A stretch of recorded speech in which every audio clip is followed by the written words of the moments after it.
السلام علیکم دوستو، حاضر ہیں ایک اور نئے ولاگ کے ساتھ۔ اور یہ ولاگ کوئی ایسا ویسا نہیں ہونے والا میں یہ کر رہا ہوں میں وہ کر رہا ہوں، بلکہ آج ہم جانے لگے ہیں شکار کھیلنے کے لیے۔ ویڈیو ہونے والی ہے بڑی مزے کی، تو اینڈ تک ضرور بنے رہیں۔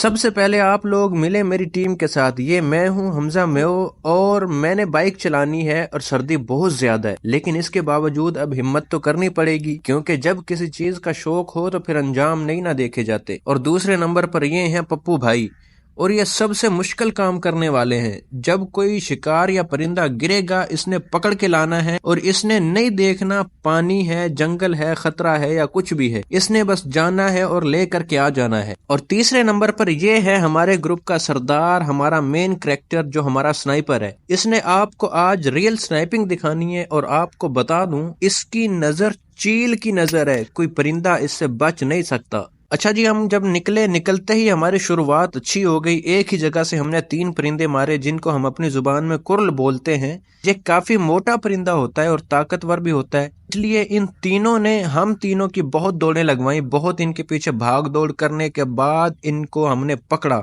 اتنا بھاگنے کے بعد سردی تو بالکل اتر چکی تھی، اور پھر سے ہم نکلے، اور یہاں پر ہمیں دور سے ٹیوب ویل چلتا ہوا نظر آیا۔ کھیتوں میں پانی لگا ہوا تھا، اور جہاں پر ایسی جگہ پر کھیتوں میں پانی لگا ہو وہاں پر پرندے ضرور ہوتے ہیں۔ اور یہاں پر بھی ہمارے ہاتھ 3 پرندے آئے ایک ہی جگہ سے۔ کیونکہ ٹیوب ویل چل رہا تھا تو آواز کی وجہ سے ان کو زیادہ کچھ سمجھ آنے سے پہلے ہم نے تینوں کو گرا لیا۔ اور ہمارے پپو بھائی کا امتحان سخت ہو گیا، کیونکہ یہ تینوں پانی کے اندر گرے تھے اور پانی میں سے نکال کر کے لانا تھا ان کو۔ جب آخری والے کو نشانہ لگانے لگے تو میں ان کو بول رہا ہوں کہ دونوں کو ایک ہی نشانے میں گرانا ہے، کیونکہ اکثر ایسا ہو جاتا ہے کہ جب 2 پرندے ایک لائن میں بیٹھے ہوں تو ایک ہی نشانے میں دونوں گر جاتے ہیں۔ اور ایسے ہی بولتے بولتے ہم اتنے مصروف ہو گئے کہ میرا پاؤں پانی کے اندر چلا گیا، میرے شوز کے اندر پانی بھر گیا اور مجھے پتہ تک نہیں چلا۔ اچھا جی، پھر نکلتے ہیں۔ شکار کرتے کرتے ہمیں نظر آئے یہ گنے کے کھیت۔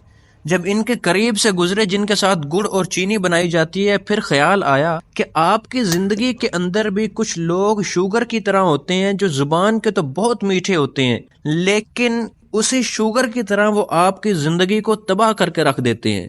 بہرحال پھر ہم آگے بڑھتے ہوئے ایک جگہ دیکھا کہ ٹریکٹر کے ساتھ جگاڑ لگا کر کے کھیتوں میں پانی لگایا جا رہا ہے، اور یہ جگاڑ دیکھ کر ایک لمحہ کے لیے خوشی بھی ہوئی کہ ہمارے ملک کے اندر ٹیلنٹ کی بالکل کمی نہیں ہے، لیکن پھر افسوس بھی ہوا کہ اس ملک کے اندر ہی ٹیلنٹ کی قدر بھی نہیں ہے، اور کچھ لوگ ہمارے اس ملک کو لوٹ کر کھا رہے ہیں، لیکن ہماری عوام پھر بھی ان کو سپورٹ کرتی ہے۔ جیسے اب الیکشن ہونے والے ہیں اور برساتی فوتگیوں والے سیاستدان آئیں گے فوتگیوں میں دعائیں کرنے کے لیے، اور ہم ان کی بات مان لیتے ہیں، ان کو پھر سے ووٹ دے کر کے منتخب کر لیتے ہیں۔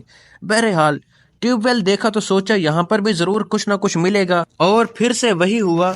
ہمارے پپو بھائی کو پھر دوبارہ سے پانی کے اندر جانا پڑا۔ اچھا، یہاں سے نکلتے ہیں تو شکار کرتے ہوئے ایک جگہ پر ہمیں فاختہ بیٹھی ہوئی نظر آئی۔ جب ان میں سے ایک فاختہ کو مارا تو اس کو مارنے کے بعد اس کو پپو بھائی کو لینے کے لیے بھیج دیا گیا، اور دوسری طرف ایک اور فاختہ نظر آئے تو اس کو مارنے کے لیے ہم دونوں خود چلے گئے۔ اچھا، اس کو مارنے کے بعد جب ہمارا سنائپر اس فاختہ کو لینے کے لیے گیا تو ایک آدمی میرے پاس آ کر کے رکا اور پوچھنے لگا کہ کیا کیا چیزیں شکار کرتے ہو، کیا کیا کھاتے ہو۔ ہم نے بولا کہ جو حلال جانور مل جائے ہم اس کو مار لیتے ہیں، شکار کر لیتے ہیں۔ تو پوچھنے لگا کیا کوا بھی کھا لیتے ہو؟ میں نے بولا یار کوا تو حرام ہوتا ہے نا۔ کہنے لگا کوئی مسئلہ نہیں، لیکن ہوتا تو جاندار ہے نا۔ لیکن پھر بہرحال اچھا، یہاں سے نکلتے ہیں، اس کو چھوڑتے ہیں پیچھے، پھر آگے گئے تو ایک جگہ سے 2 پرندے مارے، ان کو لینے کے لیے پپو آگے گیا۔ ہمیں اس سے تھوڑی سی دور تاروں کے اوپر بیٹھی ہوئی فاختہ نظر آئیں تو ہم پپو بھائی کو ادھر ہی چھوڑ کر کے چلے گئے۔ وہاں سے پھر ایک فاختہ کو نشانہ لگایا، وہ گری، وہ تھوڑا دور جا کر کے گرتی ہے تو اس کو لینے کے لیے میں چلا جاتا ہوں، تو اتنی دیر میں وہ ایک اور فاختہ کو نشانہ لگاتا ہے اور وہ بھی گر جاتی ہے، اس کو لینے کے لیے وہ چلا جاتا ہے۔ اچھا، ہم تھوڑی سی دور گئے تھے اس لیے وہاں سے واپس آیا تو اتنی دیر میں پپو بھائی بھی وہاں پر آ چکے تھے، اور سردی کافی بڑھ چکی تھی۔ سردی تو ویسے ہی بہت زیادہ تھی، بہرحال بائک کے اوپر تو سردی اور بھی زیادہ لگنی تھی، تو ہمارے آنے سے پہلے پپو بھائی نے وہیں پر سڑک سے راستے سے بھوسا اور پرالی اکٹھی کر کے آگ جلائی ہوئی تھی۔ کچھ دیر ہاتھ پاؤں گرم کرنے کے بعد ہم نکلے اور اپنے گھر کے قریب آ چکے تھے۔ تو جیسے میں نے شروع میں بتایا تھا کہ کبھی کبھی ایک نشانہ میں 2 جانور بھی گر جاتے ہیں، تو وہی ہوا، آخر میں ایک نشانہ لگایا، فاختہ بیٹھی ہوئی تھی، ان میں سے 2 فاختہ گر گئیں۔ شام ہونے والی تھی تو سیدھے گھر پہنچے اور شکار بھی کافی ہو چکا تھا۔ اگر آپ کو یہ ویڈیو اچھی لگی ہو تو لائک کریں اور چینل کو ضرور سبسکرائب کریں اور دوستوں کے ساتھ بھی شیئر کرنا مت بھولیں۔ ملتے ہیں پھر سے نئے ولاگ کے ساتھ، اپنا خیال رکھیے، اللہ حافظ۔